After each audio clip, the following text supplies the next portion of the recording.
Praise God, purihin po ang Diyos. Hallelujah. At muli po, ito po si Pastor Ron Yepes na nagsasabi po na patuloy na ang pagpapala ng Diyos ay sumainyo po lahat. Mga giliw ko po mga taga-subaybay. At kung meron po sa atin ngayon na may lang po naka-tune in sa atin pong YouTube channel, ako po ay nag-alambing po sa inyo na tayo po ay mag-subscribe at pakishare po natin yung ating po mga YouTube videos para po mas marami pa pong makapanood, mapagpala at para po maging updated din po kayo sa ating po mga i-upload na mga videos po ito po sa ating channel. Salamat po sa inyong pong patuloy pong pagsuporta at ako po ay nagagalak sa inyong pong mga comment.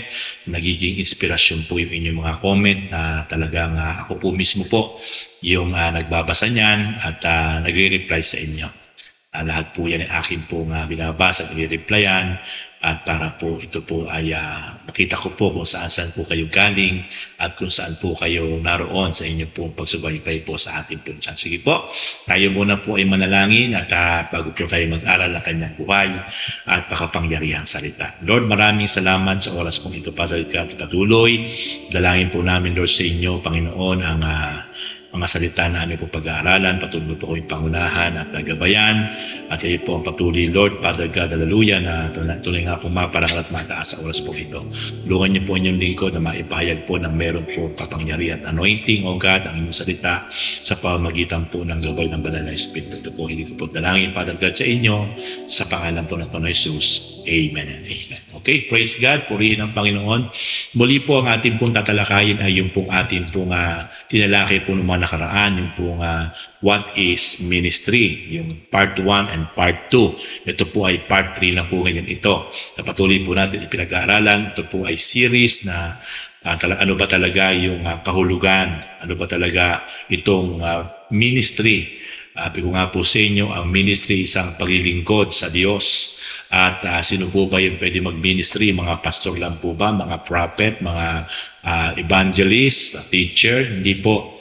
Lahat po ng mananampalataya ay pwede po mag-ministry. Kahit hindi po siya pastor, kahit hindi po siya prophet, evangelist, or teacher.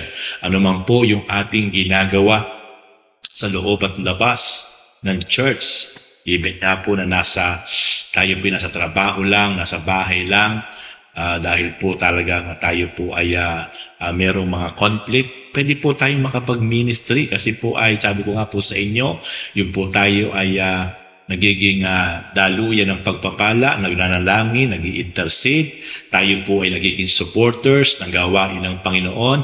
Lahat po yan, it is about ministry. Lahat po kasi yan ay parte po ng paglilingkod sa Diyos. Kaya po, sa oras na ito ay ating po pinag-aaralan yung mas malalim na kahulugan ng salitang pagmiministeryo. Okay, punta na po tayo sa first point. Ito po yung sabi po dito sa ating pong continuation, sa ating pong topic about what is ministry. The tools of ministry are prayer and scripture, not marketing handbook. Ang tunay po palang tools na po pwede natin talagang magamit na very effective ay ang panalangin at ang Biblia. Hindi po yung mapakaraming mga marketing book, mga ano-anong mga handbook, bagamat yan po ay nakatutulong, bagamat yan po ay talagang may benepisyo rin, pero ang pinaka-the best tool sa ating pong paglilingkod para po maging effective yung ating pong pag-ministry ay walang iba kundi ang panalangin. Ang patuloy pong panalangin, pagtawag, pagsamo sa Diyos na makapangyarihan sa lahat, na makagagawa at makatutulong sa ating pong mga ginagawa para po sa Panginoon. And then, yung pong Holy Scripture. Kaya nga po napakalaga ito na tayo po may panahon na magbasa, may panahon na mag-meditate, may panahon na makinig at mag-aral ng kanyang salita sa kanyang mga lingkod. Sapagkat sa pamamagitan po ng pag-aaral, natututo po tayo. Sa pamamagitan po ng paikinig at paikinig na salita ng Diyos. Romans chapter 10 verse 17, faith comes from hearing and hearing the word of God about Jesus Christ. Kaya po, ang pakikinig po, ang pag-aaral sa pamamagitan ng pagbabasa at paikinig na salita ng Diyos ay napaka-powerful. Kung paano po tayo magiging equipped sa ating pong pagmiministry, sapagkat yan po ang napaka-best tools, best weapon sa ating pong pagmiministry. Ano po ang sabi ng Bible? Sa book of Matthew chapter 24 verse 35, Heaven and earth will pass away, but my words will never pass away. Dilipas po ang langit at ang lupa, pero sabi ng Diyos sa kanyang salita, ngunit ang aking salita ay hindi mawawala ng kabuluhan, hindi lilipas, eternal, forever. Kaya po, kung ang lahat ng bagay ay lilipas, maglalaho sa ibabaw ng mundo, at ang isang mananatili ay walang iba kundi ang kanyang salita, kaya napakasarap na maging batayan ng ating buhay, ng ating paglilingkod, ang Scripture, ang Holy Bible, sapagkat ang mga nakatala sa Biblia, nakasulat ang mga pangako ng Diyos, ang mga itinuro ng ating Panginoon, ito ay mananatili forever and ever and ever. Kaya napakasarap ng maging batayan po ng ating pong buhay, ng ating pong paglilingkod, walang iba kundi ang banal na kasulatan ng Diyos. Kaya po napakapalad ng isang tao na patuloy na nagtitiwala sa salita ng Diyos, sapagkat ang salita ng Diyos ay buhay at mabisa. Hebrew chapter 4 verse 12, ito'y buhay at mabisa, higit na matalas kaysa anumang tabak na magkabilay talim. Ito'y tumatagos hanggang sa pinaghihiwalayan ng ating espiritu, kaluluwa at ng kasukasuan sa buto, at nakatataho sa mga iniisip at binabalak ng tao. The Word of God, it is a very powerful. Kaya napakasarap na ito ang maging tools natin kapag tayo nagdilingkod, nagmi-ministry, sapagkat yung salita ng Diyos hindi mawawala ng kabuluhan. Yung salita ng Diyos na nakasulat sa Biblia, ito'y mananatili forever, ever, ever, and ever. Ano po yung sumunod? Salita ng Diyos at panalangin. Yung panalangin ay talagang sinabi ng Diyos, talagang iyan ay talagang napaka-best tools para tayo ay maging successful sa ating pagmiministeryo. Ang sabi ng Bible in the book of 1 Timothy chapter 4 verse 5, because it is consecrated by the word of God and prayer. Consecrated, itinatalaga ang bawat anumang bagay sa pamamagitan ng salita ng Diyos at ng panalangin. Kaya napaka-powerful, napaka-important ng prayer and word ng Diyos. Kaya nga po, the best tools for ministry is about prayer and word, Scripture.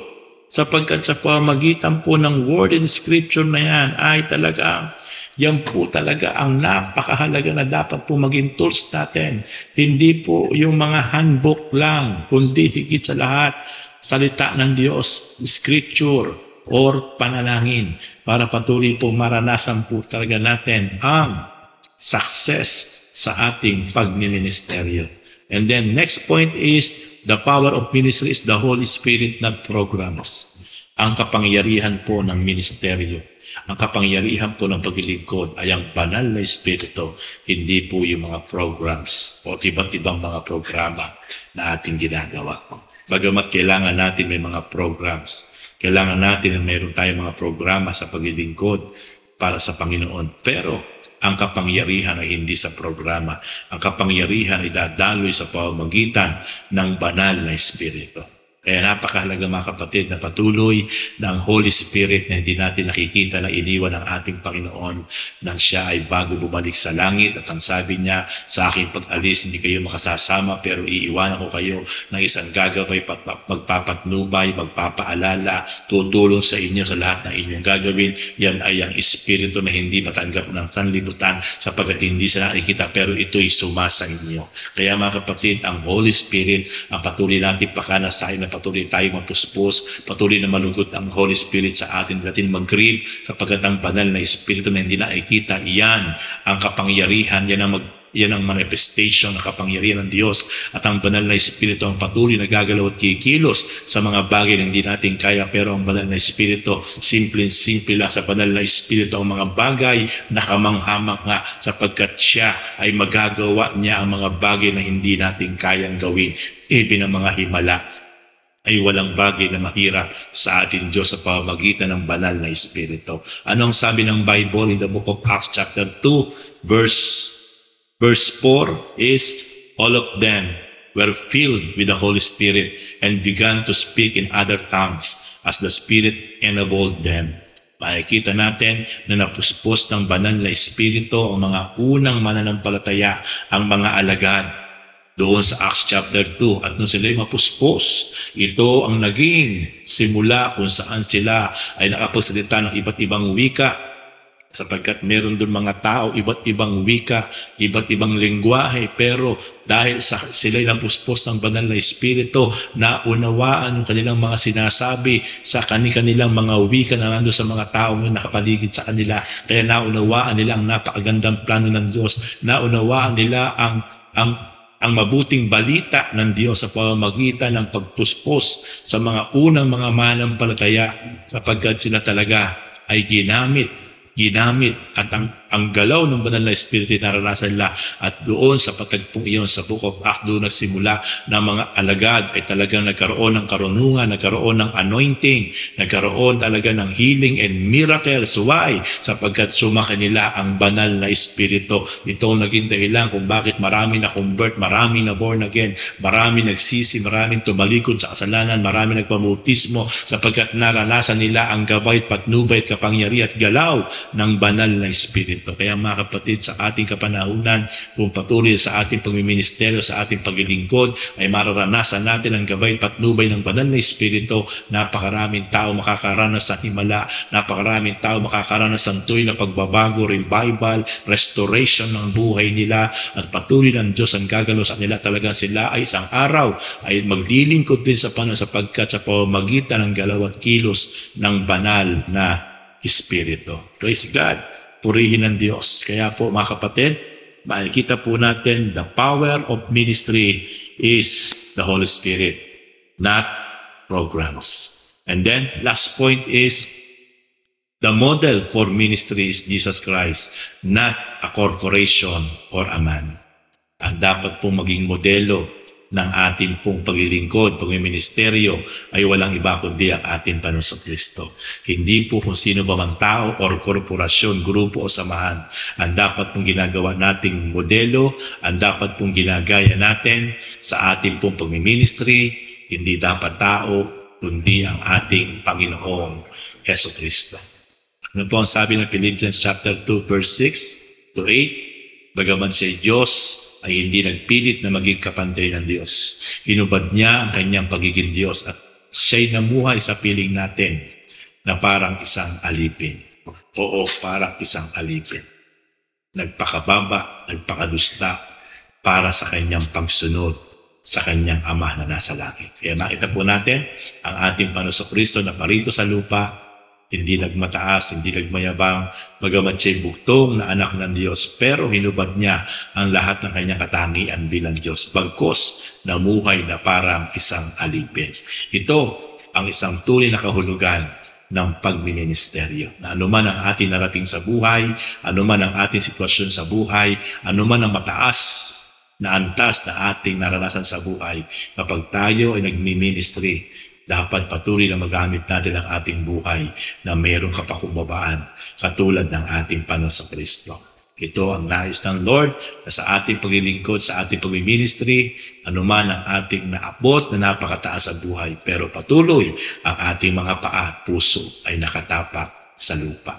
Salamat sa mensaheng ito na ngayon ay naunawaan natin ang kahulugan ng ministry. At tunay nga na talagang dapat sa ating paglilingkod ang ating maging idol, ang ating maging modelo, ang ating maging prototype ay walang iba kundi ang ating Panginoong Kristo na nagkatawang tao, napako sa krus, namatay, muling nabuhay at ngayon nasa langit. Muling babalik at tayo isasama kung saan man sa naroon. Salamat at tunay nga mga kapatid, ako ay nagpapasalamat sa Diyos minsan pa sa ating natapos na talakayan at pinag-aralan patungkol what is ministry, and I hope na ito'y naging pagpapala sa ating pong lahat. Sige po, tayo po'y sama-samang yumuko at manalangin. Lord, salamat sa oras na ito. Patuloy na pinupuri po namin kayo, pinapasalamatan po namin kayo, O God. Salamat po sa inyong mga salita na nahaligat na pag-aralan po namin. Dalayan po na patuloy po, Lord, the spirit of understanding, na patuloy po maranasan ang bawat isang nakinig, nanood ngayon, O God, sa channel ng inyong lingkod. Hindi ko po dalangin, Lord God, ang mga may sakit na physical, spiritual. Sa oras po ito, Panginoon, I speak healing and miracles, O God, sa buhay ng bawat isa. Lahat po, Panginoon, Lord, ang may problema, relational, Panginoon, Lord, kayo po ang patuloy po, Panginoon, umayos sa mga buhay nila. Higit sa lahat, Lord God, Panginoon, dalayan ko po patuloy ang mga nanlulupay-pay, nanghihina, spiritually, physically, O God, kayo po ang patuloy po magbigay ng restoration, revival sa buhay ng bawat isa, Panginoon. Salamat po, Lord. I speak healing upon healing. I speak miracles upon miracle. I speak favor upon favor sa buhay ng bawat isa sa oras po ito, Panginoon. Salamat po, Lord. Ito po ang aking dalangin in Jesus' mighty name. Amen and amen. Praise God. Purihin ang Panginoon, mga kapatid. Salamat muli. Ito po si Pastor Ron Yepes. Muli po, tayo po magkita-kita sa next episode po natin. Patuloy po kayong sububaybay. Huwag po kayong mawawala. Patuloy po tayo mag-subscribe at atin po i-share ang mga videos upang marami pa po na mga kapwa natin, kababayan, ang mapagpala po sa ating po mga videos na itinutulog dito po sa ating po channel. God richly bless you.